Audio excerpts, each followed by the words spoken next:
With the Five Nights at Freddy's movie right around the corner, it's a great time to review what we've learned from the trailers and news. Here's 5 things that we know about the upcoming FNAF movie. Mike Schmidt applies to Freddy's for a reason. Mike Schmidt, the night guard and protagonist of the film, is a depressed young adult who seems to struggle with keeping a job and taking care of his younger sister at the same time. Haunted by the unsolved disappearance of his younger brother, I believe Mike applies to Freddy Fazbear's Pizza for a reason. In the first trailer, Mike calls a career counselor, Steve Raglan, to see if he's still offering a job at the long-abandoned restaurant. Steve says yes, adding that it's a security job, to which Mike quickly responds, "I will take anything." I've seen people dismiss this as Mike needing a job desperately, so he's willing to accept any available offer, but I think there's more to gather here. First of all, why would Mike want a job working the night shift, knowing he has to bring his younger sister along with him? Wouldn't it be logical to assume that if he's looking for any job, he would at least find something that fits into his schedule? Then there's his response to the offer, "I will take anything." I believe Mike's brother's disappearance had something to do with Freddy Fazbear's Pizza, and after years of burying his memories, he's finally ready to face his fears. Notice how Mike says, "I will take anything," after Steve says, "Yes, a security guard." Hi, this is Mike.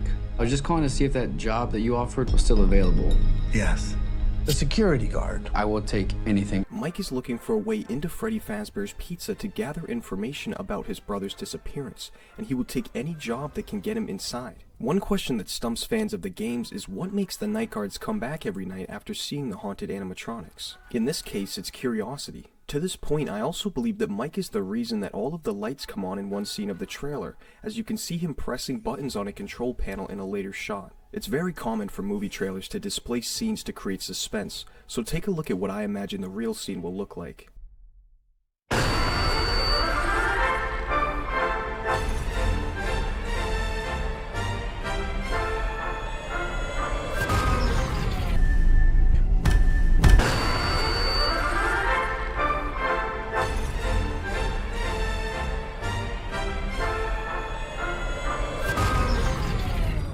Mike has also most likely never been to Freddy Fazbear's Pizza, as we know it's been closed for years and he seems to be unfamiliar with the commercials and even the animatronic characters. When he meets the police officer Vanessa, she tells him a lot about the history of the restaurant. It seems odd that she'd tell the new security guard about all of the terrible things that happened at his new place of employment, unless he was asking about it. Mike Schmidt is not Michael Afton. In the game's timeline, it is generally agreed upon that Mike Schmidt is actually Michael Afton using an alias. However, from what we've seen in the trailers, it seems highly unlikely that our movie Mike Schmidt is an Afton. Since the cast list confirmed that Matthew Lillard's character Steve Raglan is also William Afton, the seemingly face-to-face interaction between him and Mike would be complicated. At least in the games, Michael knows his dad enough to recognize him. Furthermore, Mike Schmidt seems to know very little about Freddy Fazbear's Pizza, which would be odd if his father was one of its founders. One thing that does tie Mike Schmidt to Michael Afton from the games is his siblings. Like Michael Afton, Schmidt has a younger brother and sister, although they aren't depicted as Michael Afton's are. With that being said, Mike Schmidt is probably not Michael Afton in the film universe. Fredbear's family diner existed. Something that we indirectly learned in the first trailer is that the Spring Bonnie mascot suit from Fredbear's family diner still exists in the year 2000. The appearance of Spring Bonnie in the movie indicates that Fredbear's family diner was opened at some point prior,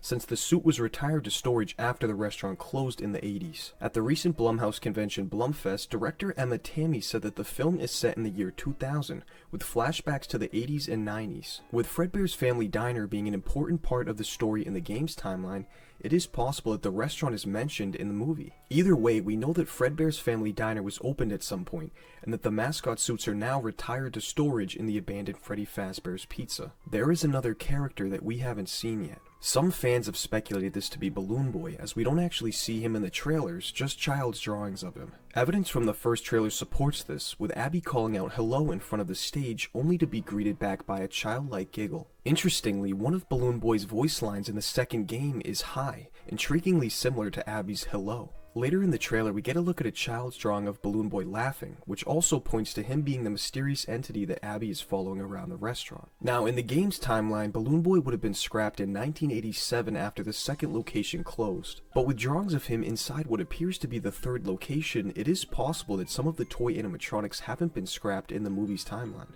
Another possible candidate is the puppet, who could serve as a rival to William Afton. There isn't much evidence to support this theory, but the puppet is supposedly present in this restaurant in the game's timeline, so perhaps he will be Blumhouse's last big surprise, since Springtrap has already been revealed. If you're a diehard FNAF fan like me who likes the lore more than anything else, and you haven't checked out the books yet, you're really missing out. As a theorist who repeatedly reads the same dialogue and phone call transcripts to get details about the lore, I recently looked into the books for more details and have been really enjoying the stories. If you're interested in reading more FNAF stories and furthering your knowledge of the lore, you can use the link in my description to get the first 3 books for just $22. And it's a free way to support me as I get commissions for purchases using that link. I have my set here that I bought with my own money, and I've got one of them over by my bed that I read at night. Full disclosure, I'm not obligated to recommend the books. I do genuinely recommend them to fans who can't get enough of the lore. William Afton is not Springtrap. Fans have known since the first look at the cast list that William Afton is going to be in the movie. While we aren't sure how big his role will be as compared to his alter ego Steve Raglan's,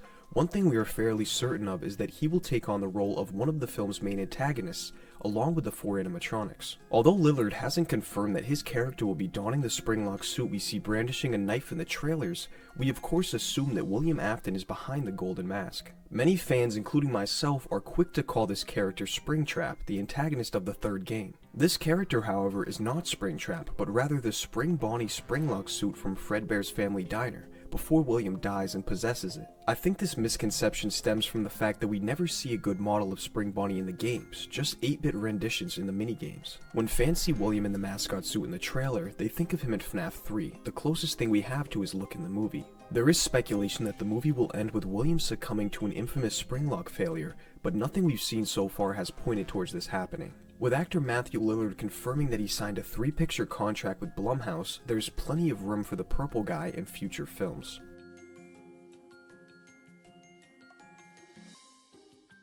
Hey, how's it going, Bon Swooch here? Thank you all for watching again. I know these videos are a little bit different from my typical content, which is FNAF theories, but I am working on some big projects and I want to make sure I don't rush them, so while I take some time to flesh out those theories, and with the movie coming out in less than 2 weeks, I thought it would be a good time to post some videos about the movie. I want to also thank all my subscribers for their patience. I know I said that this video was going to come out Friday and then Saturday, and it's been pushed back a lot, but that is just simply because I want to post the best content possible, and I don't want to rush any videos. I want to also get your opinion on the background.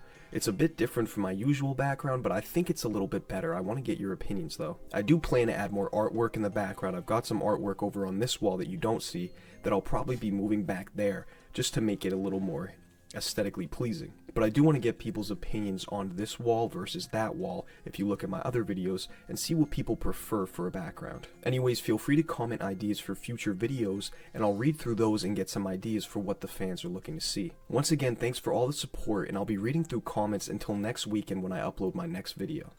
Thank you so much.